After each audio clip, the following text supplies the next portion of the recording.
핫쌤입니다. 우리가 몇 회에 걸쳐서 NCS 문제 풀이에 필요한 기본 틀을 익혔었죠.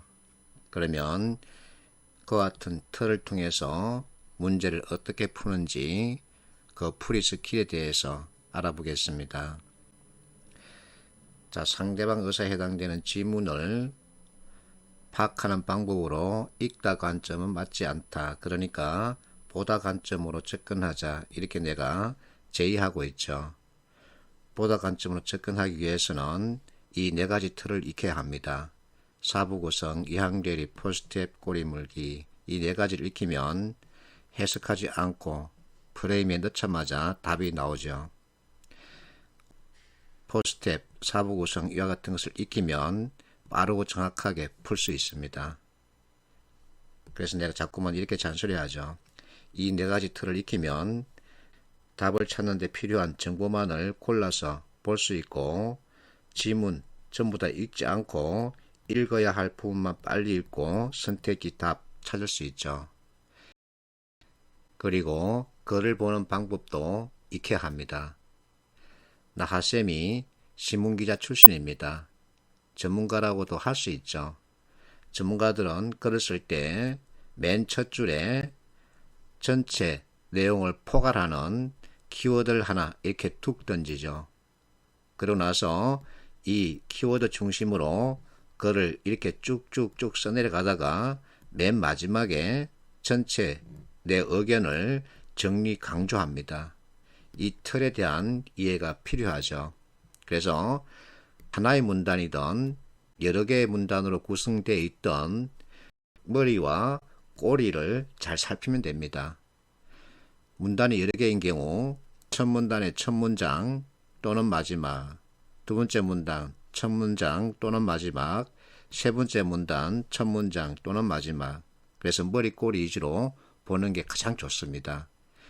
중간의 글은 가급적 읽지 않아도 됩니다. 심지어는 선택지 진술마저도 머리와 꼬리 위주로 보면 됩니다.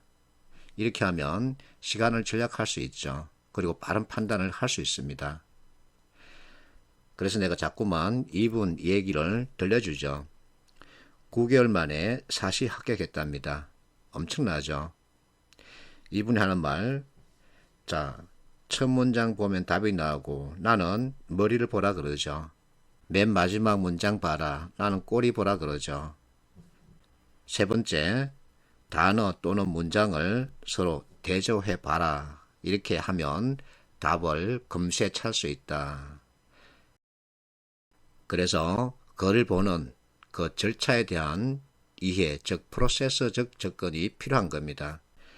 자, 어떤 학생이 카톡으로 이 문제를 보여주면서 이항 대립으로 풀고자 하는데 잘 안 된다. 그러기에 내가 봤더니 신이라고 하는 이 글자를 찾아서는 신이 있다 없다 이렇게 나눌 수 있더군요.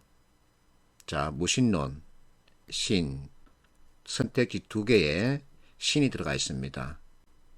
그래서 무신론과 유신론 이렇게 나눌 수 있는데 이것만 가지고는 답을 정할 수가 없어서 내가 지문을 올려보라고 그랬죠.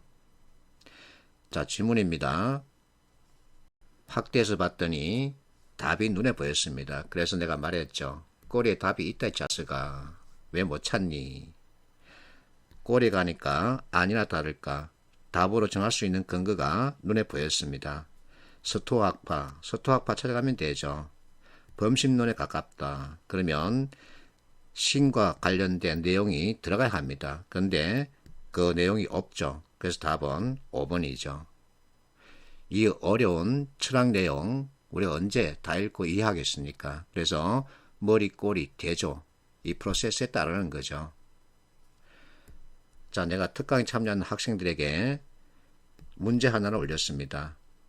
우리가 익혔던 방식으로 접근해서 찾아보자. 머리, 꼬리, 대조, 사부구성, 포스트앱, 꼬리물기, 이항대립 이와 같은 것을 가지고 보자는 거죠. 이 문제가 행시 문제랍니다. 그리고 또 다른 문제 하나 더 올렸었죠. 그랬더니 한 학생이 답을 바로 올렸습니다. 내가 말했죠. 글을 보는 눈을 갖췄다.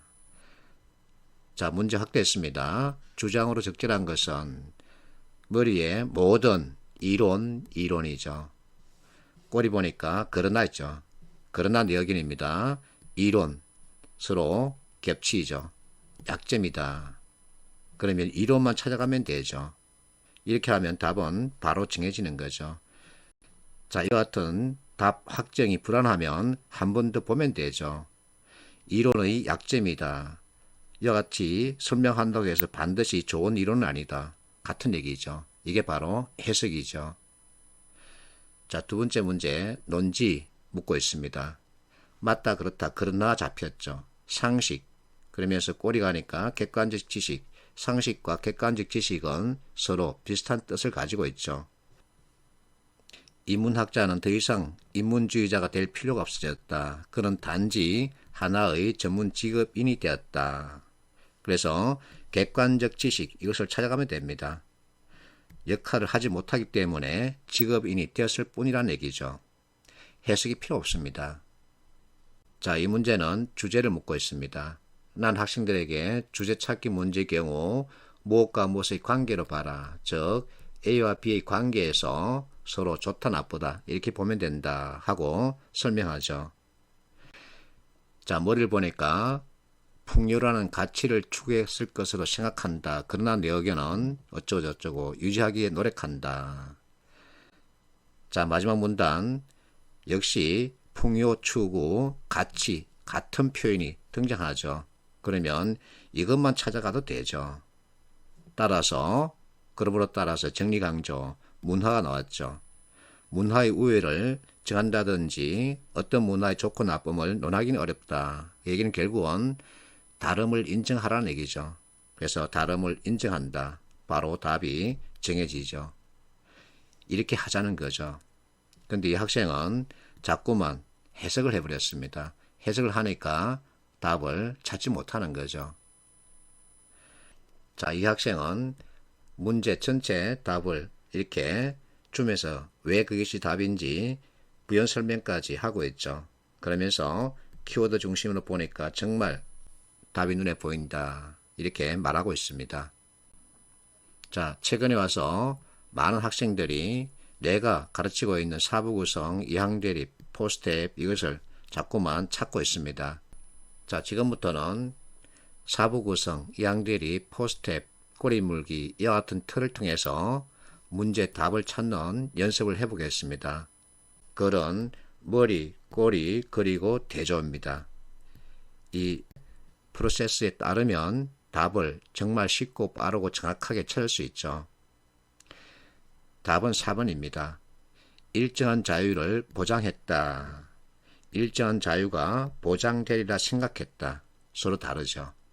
그래서 알 수 없는 것은 답 4번. 두 번째, 이 문제는 사실은 선택지 진술만으로도 답을 정할 수 있습니다.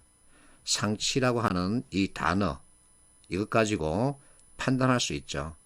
문화에 대한 얘기입니다. 모든 문화가 동일한 가치를 추구하는 것은 아니다. 그러면 상대주의라는 얘기는 서로 다르다는 얘기죠. 입장과 상치된다 그러면 어긋난다 이 뜻이죠. 이것만 가지고도 답을 정할 수 있죠. 결국은 어휘력입니다. 그래서 내가 학생들에게 하는 말 단어 찾기 게임이다. 세 번째 역시 행시 문제입니다. 머리, 꼬리 이렇게 동그라미 치니까 그러나가 눈에 잡혔습니다. 맞다, 그렇다, 그러나 내 의견. 자, 기대 이상의 성과를 거둔 것은 분명하다. 어떻게 이러한 성과가 가능했는지를 이해하지 못한다는 이유로 과연 수학을 버려야 하겠는가 하고 묻고 있죠.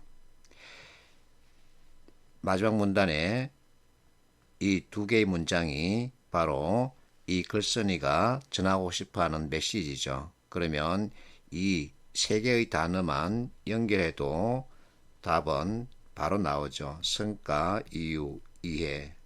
그러면 해석하지 않고 답을 5번으로 정할 수 있는 거죠. 이게 바로 우리가 익힌 네 가지 틀 그리고 글을 보는 스킬의 힘이죠. 자, 나하쌤은 항상 이론에 따른 개념으로 문제를 보자 그러죠. NCS 문제 풀이에 필요한 개념을 이 책에 거의 수록해 놨습니다. 이 책은 300페이지 정도 되죠. 그리고 이 책은 770페이지에 달합니다. 두 개를 합치면 너무 두껍기 때문에 분리를 했습니다. 자, 이 책 2장까지 먼저 보고서 산업 현장을 보면 이론에서 비롯된 개념 가지고 보기 때문에 이해가 쉽죠. 이해가 쉬우면 풀이가 쉽습니다. 자, 이해가 쉽고 풀이가 쉬우면 그만큼 정답률을 높일 수 있죠. 그러면 최소 비용, 최대 효과를 꾀하면서 면접 열차 탈락할 수 있는 거죠. 나는 이렇게 생각합니다. 화이팅 하십시오.